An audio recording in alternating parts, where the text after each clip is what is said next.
17 April 2019 pemilu serentak dilaksanakan. Kenali, cermati, dan tentukan pilihanmu.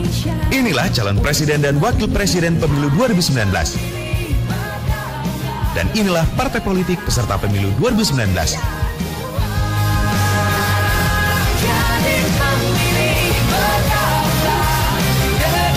Ayo ke TPS, Rabu 17 April 2019.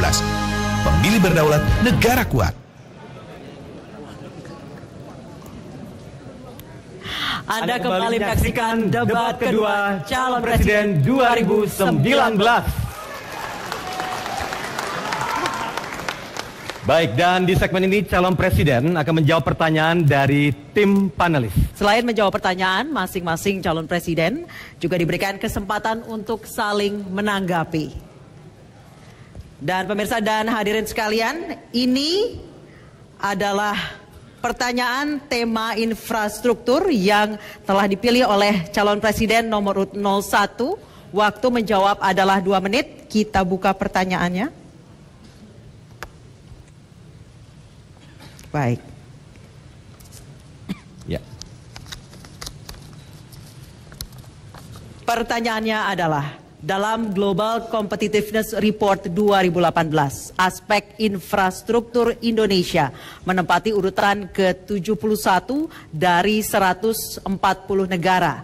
Diindikasikan diantaranya oleh rendahnya konektivitas jalan, kualitas jalan, keandalan layanan air minum, dan efisiensi layanan pelabuhan yang dapat berpengaruh diantaranya pada sistem logistik pangan dan industri kecil serta menengah. Pertanyaannya, bagaimana strategi Bapak mengatasi masalah-masalah tersebut agar mampu meningkatkan daya saing ekonomi nasional? Waktunya 2 menit, dimulai saat Bapak berbicara. Ya, saya kira dalam 4 tahun ini telah kita bangun banyak sekali. Baik itu yang namanya jalan tol, pelabuhan baru maupun pengembangan, airport baru maupun pengembangan. Dan inilah yang ingin terus kita lakukan agar konektivitas antar pulau, konektivitas antar provinsi, konektivitas antar kabupaten dan kota itu betul-betul tersambungkan dengan baik.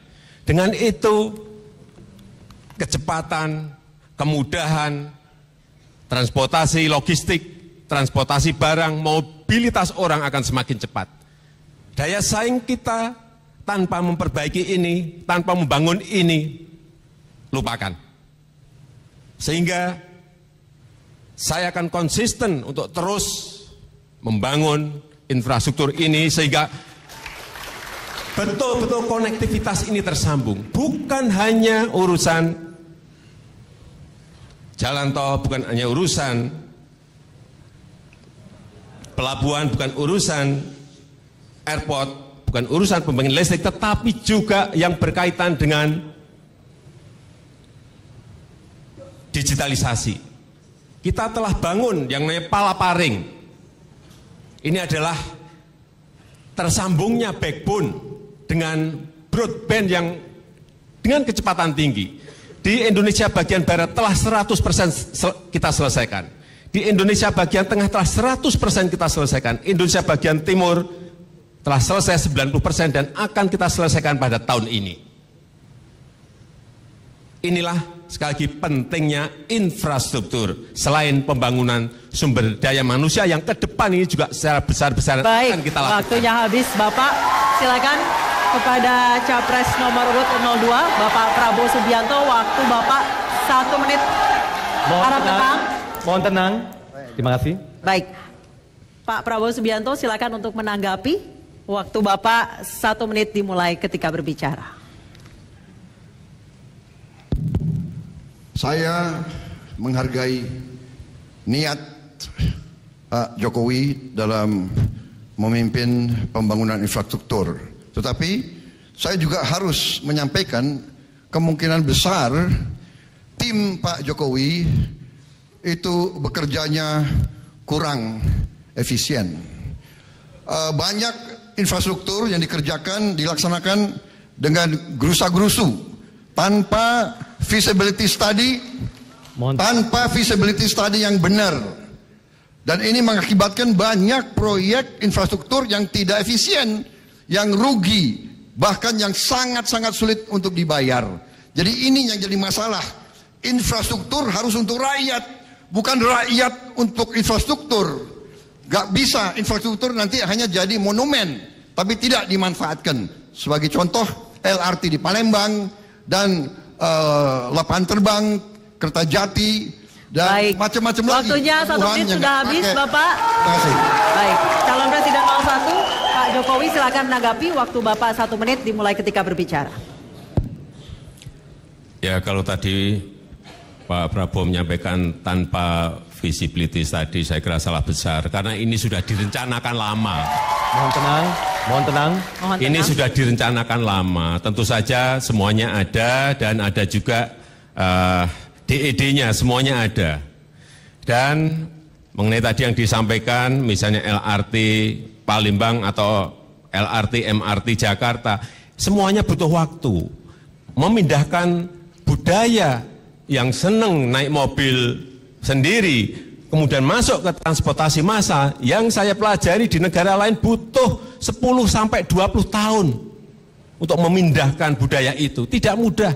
Artinya, kalau masih belum ramai, memang baru 4 bulan, 6 bulan. Mengenai Kertajati, ini tinggal menyelesaikan jalan tol sambung antara Kertajati Bandung. Begitu itu rampung, Airport Bandung akan semuanya dipindahkan ke Kertajati dan langsung kami Pak Prabowo. Waktunya habis, Bapak. Harap tenang, harap tenang. Harap tenang. Baik, mohon tenang. Terima kasih. Ya baik, dan kita masuk di pertanyaan yang berbeda namun masih soal infrastruktur. Dan tentu kami waktunya membacakan pertanyaan yang telah diambil oleh Capres nomor urut 02. Dan pertanyaannya adalah,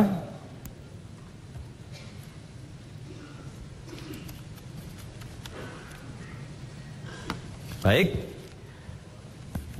sejak era Orde Baru hingga kini, pembangunan infrastruktur masih banyak mengandalkan inisiatif pemerintah dan swasta, namun kurang memperhatikan pentingnya peran serta dan kebutuhan masyarakat. Hal ini ditandai dengan banyaknya konflik agraria seperti penggusuran, perampasan tanah, hilangnya mata pencaharian dan kearifan lokal. Pertanyaannya, apa strategi Bapak ke depan dalam melaksanakan pembangunan infrastruktur yang inklusif dan tidak meninggalkan kelompok marginal? Dan tentu waktunya 2 menit dimulai ketika berbicara. Silakan Pak. Terima kasih. Saya kira ini esensi daripada pendekatan kita, bahwa tadi saya katakan infrastruktur harus untuk rakyat. Karena itu dalam perencanaan sangat penting untuk mengikutsertakan masyarakat-masyarakat yang akan terkena dampak daripada pembangunan infrastruktur tersebut. Kemudian tetap kita harus menghitung keekonomian dan dampak-dampak lingkungan hidup, dampak-dampak sosial daripada pembangunan infrastruktur tersebut.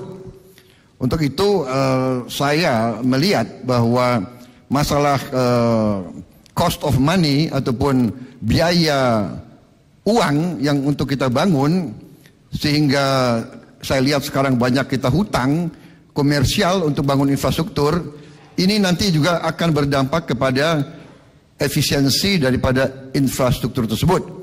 Bagaimanapun kita harus mencadangkan biaya untuk ganti rugi kepada masyarakat yang tanahnya diambil atau memindahkan kehidupan mereka. Tidak bisa serta-merta mereka dirampas tanahnya tanpa ada penyaluran, pengalihan kehidupan mereka.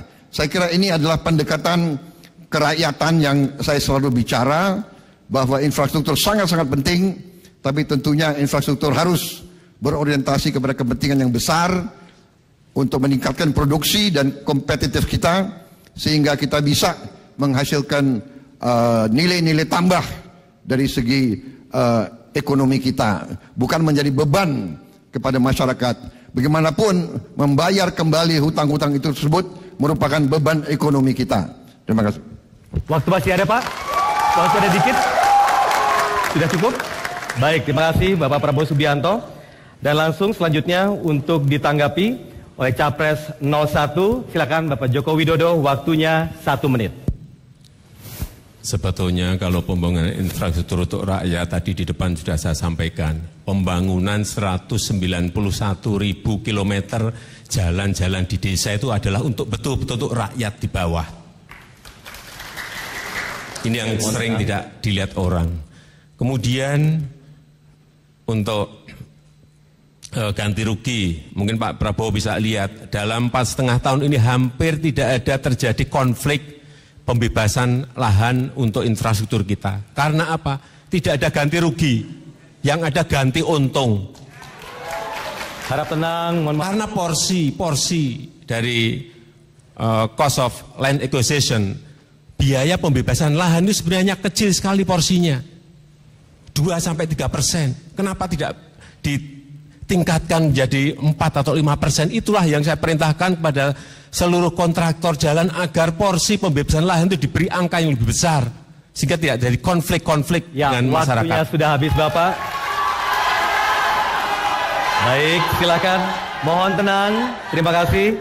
Baik, silakan ditanggapi oleh Capres 02. Waktunya 1 menit. Kalau kita bandingkan dengan indeks per kilometer infrastruktur, apakah itu jalan tol, apakah itu LRT, apakah itu kereta api yang dilaksanakan di Vietnam, di Thailand, di Malaysia, di Maroko, semuanya itu adalah 2 kali lebih efisien, 2 kali lebih murah rata-rata dari di Indonesia, Pak. Ini fakta, Pak. Jadi saya pikir kita harus berpikir jernih dalam melihat bahwa infrastruktur itu harus menambah kekuatan ekonomi kita. Kalau kita pelajari dan kalau kita lihat sekarang dalam laporan-laporan Bank Dunia yang terakhir-terakhir justru mengatakan bahwa hampir tidak kelihatan dampak terhadap pertumbuhan ekonomi kita secara real daripada pembangunan infrastruktur yang dianggap tidak efisien dan tidak sesuai dengan proses-proses yang tertib. Terima kasih.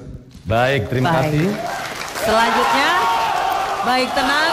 Mohon tenang. Hadirin sekalian diharap tenang. Terima kasih. Kita akan beralih ke tema energi dan pangan. Ini adalah tabung yang telah dipilih oleh calon presiden nomor urut 01. Akan saya bacakan. Waktunya masih sama seperti tadi, 2 menit, dan masing-masing diberikan kesempatan untuk menanggapi 1 menit.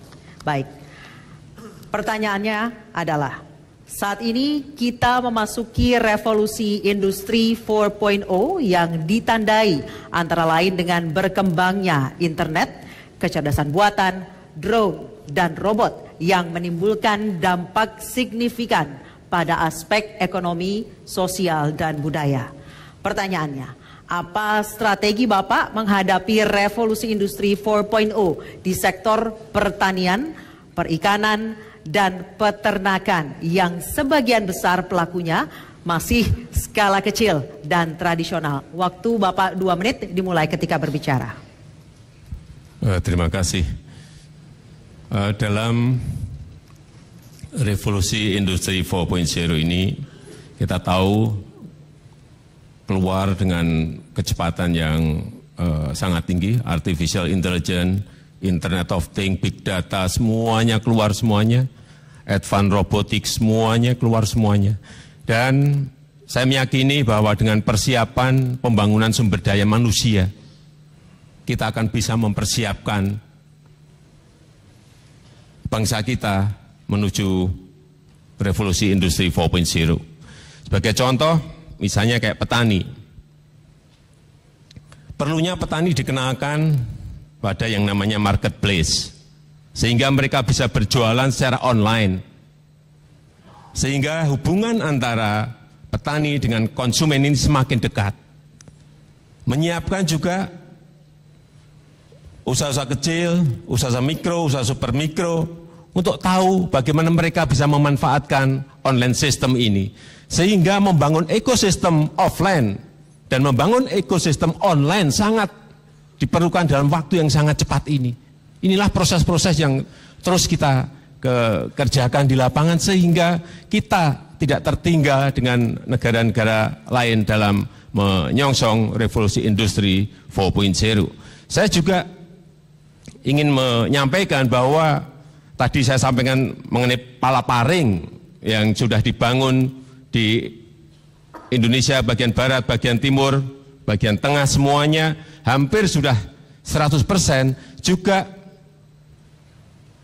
sistem 4G yang sekarang ini telah kita bangun hampir 74% di kabupaten kota yang kita miliki telah kita selesaikan. Tahun ini saya kira kalau ini selesai, kita akan gampang masuk sekali ke era waktunya digitalisasi. Habis, Bapak. Terima kasih. Harap tenang, baik. Harap tenang, harap tenang. Baik, selanjutnya Capres nomor 02 kami persilakan untuk menanggapi, durasi 1 menit dimulai ketika Bapak berbicara. Silakan. Kita sama-sama memahami dahsyatnya perkembangan industri 4.0 yang akan datang dengan artificial intelligence, robotics ini akan berdampak. Satu pabrik yang punya biasanya pabrik mobil di Jerman yang punya 15.000 pekerja bisa diganti sekarang dengan robot-robot dan hanya membutuhkan kurang dari 50 orang bekerja. Ini akan berdampak. Tapi inti yang saya ingin sampaikan adalah kita bicara industri 4.0, kita sekarang masih belum bisa membela petani-petani kita sendiri. Ini yang kita masalahkan. Kita juga belum bisa menjamin harga-harga pangan terjangkau oleh rakyat kita. Ini yang saya permasalahkan. Bagus kita bicara industri 4.0, tapi saya lebih ingin menjamin bahwa Indonesia bisa menyediakan pangannya sendiri tanpa import-import dari negara manapun. Baik, waktunya habis. Silakan Capres 01. Baik, harap tenang. Harap tenang. Hadirin sekalian, harap tenang. Baik, selanjutnya saya beri kesempatan untuk Capres 01 untuk kembali menanggapi. Waktu Bapak 1 menit dimulai ketika berbicara. Pak Prabowo ini kelihatannya ke depan kurang optimis gitu. Mohon tenang Bapak-bapak, Ibu-ibu. Kalau saya melihat dengan pembangunan sumber daya manusia yang tadi saya sampaikan, saya meyakini bahwa kita akan menyongsong revolusi industri 4.0 itu dengan optimis. Coba kita lihat, sekarang ini produk-produk petani sudah masuk ke marketplace produk-produk pertanian. Tanihub, coba dilihat Tanihub.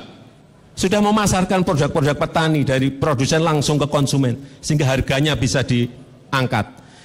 Juga kredit-kredit yang dilakukan oleh fintech, peer-to-peer, yang juga sudah langsung bisa dilakukan kepada para petani. Saya kira itu suatu hal yang konkret, yang lebih justru membuka kesempatan bagi petani-petani kita untuk melompat dalam berproduksi. Karena diberikan harga yang lebih baik, tidak lewat agen-agen di tengah yang terlalu banyak. Saya kira konsep besar fintech seperti baik, terima kasih. Waktunya habis, Pak. Ya, baik, waktu. Harap tenang, hadirin sekalian, harap tenang, harap tenang. Mohon tenang, terima kasih. Baik, selanjutnya waktunya kami membacakan pertanyaan untuk Capres nomor urut 02, temanya energi dan pangan. Kita lihat apa yang menjadi pertanyaan dari panelis dalam tabung ini.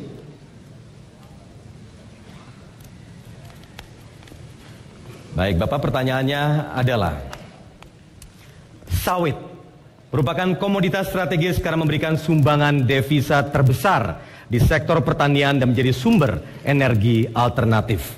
Dan saat ini, lahan perkebunan sawit telah mencapai 14 juta hektar. Namun, sistem perkebunan sawit dan pengelolaannya masih menimbulkan masalah sosial dan lingkungan. Pertanyaannya, bagaimana kebijakan dan strategi Bapak untuk memperbaiki tata kelola sawit agar target biodiesel minimal 20% atau B20 tercapai, buruh kebun dan petani mandiri sejahtera, serta keberlanjutan lingkungan terjaga? Waktunya sama, yaitu 2 menit dimulai ketika Bapak berbicara. Silakan. Baik, benar kelapa sawit adalah komoditas penting bagi kita dan ini juga sebetulnya menjanjikan karena kita dapat menggunakan kelapa sawit untuk biodiesel dan biofuel. Ya, saya sudah bicara dengan para ahli, para pelaku, para pengusaha. Mereka sudah melaksanakan, benar kita sudah ke arah B20, tetapi Brazil bisa sampai B90 dan sebagainya. Kita masih, saya bukan pesimis Pak, saya sangat optimis. Kita mampu untuk, mohon tenang. Kita sangat mampu untuk swasembada di bidang energi dan kelapa sawit akan menjanjikan kita bisa manfaatkan semua produk-produk kelapa sawit kita untuk menjadi biofuel, biodiesel, dan ini bisa meningkatkan pendapatan petani kita yang sekarang lagi jatuh. Kita bisa meningkatkan harga dan juga kita harus konsekuen untuk meningkatkan kesejahteraan mereka. PIR harus dilaksanakan. Ya, pola PIR itu perkebunan inti rakyat dan harus kita robah. Tidak 20% untuk 80% adalah plasma, 20% inti, tapi mungkin kita harus lebih berani kayak Malaysia. Kita harus tingkatkan mungkin plasmanya lebih banyak sehingga rakyat lebih memiliki hak-hak atas kerja keras mereka dan produk mereka. Saya kira ini keberpihakan kita yang kita bisa cari jalan-jalan yang penting. Jadi pertama, kita bisa manfaatkan kelapa sawit untuk menjadi tambahan bahan bakar kita, karena kita juga dalam waktu dekat akan jadi net importir. Kita akan import 100% bahan bakar minyak kita. Ya, waktu kalau habis, kita Bapak. Dan kita sekarang punya peluang dari kelapa sawit. Terima kasih. Baik, terima kasih. Waktu sudah habis dan langsung mohon tenang, para hadirin mohon tenang. Baik, dan waktunya Capres 01 kami persilakan menanggapi. Durasinya 1 menit dimulai ketika Bapak berbicara. Silakan. Supaya masyarakat tahu bahwa sekarang produksi sawit Indonesia itu sudah 46 juta ton per tahun dan melibatkan petani kurang lebih 16 juta petani. Saya kira sebuah jumlah yang sangat banyak.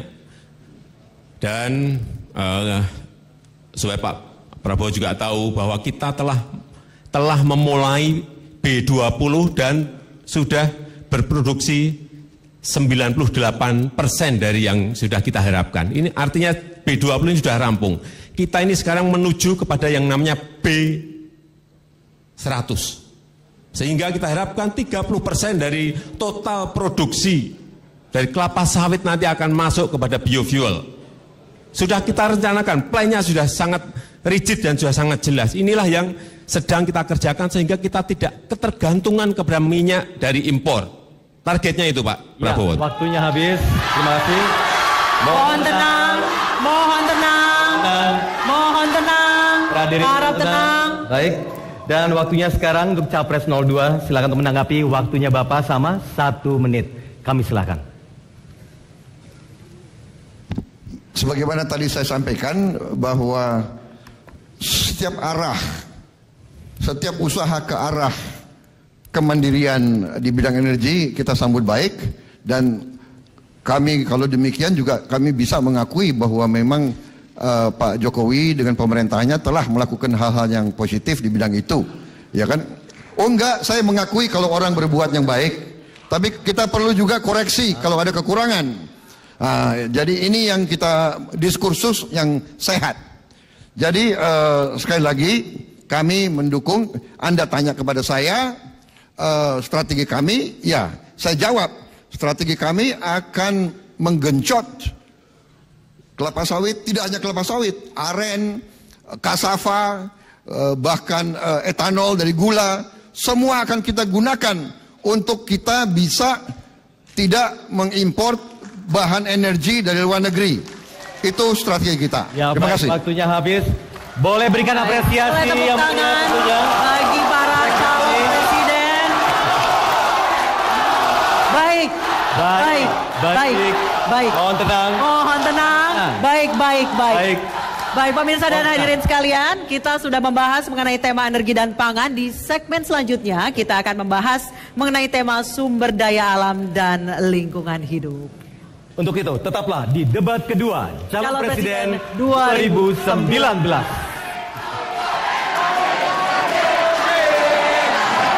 Rabu 17 April 2019, rakyat Indonesia memilih Presiden dan Wakil Presiden serta anggota DPR, DPD, dan DPRD. Undang-Undang Nomor 7 Tahun 2017 adalah dasar penyelenggaraan pemilu serentak 2019. Indonesia mencatat sejarah baru, menggabungkan dua jenis pemilu dalam satu waktu secara bersamaan. Ayo ke TPS, Rabu 17 April 2019. Pemilih berdaulat, negara kuat.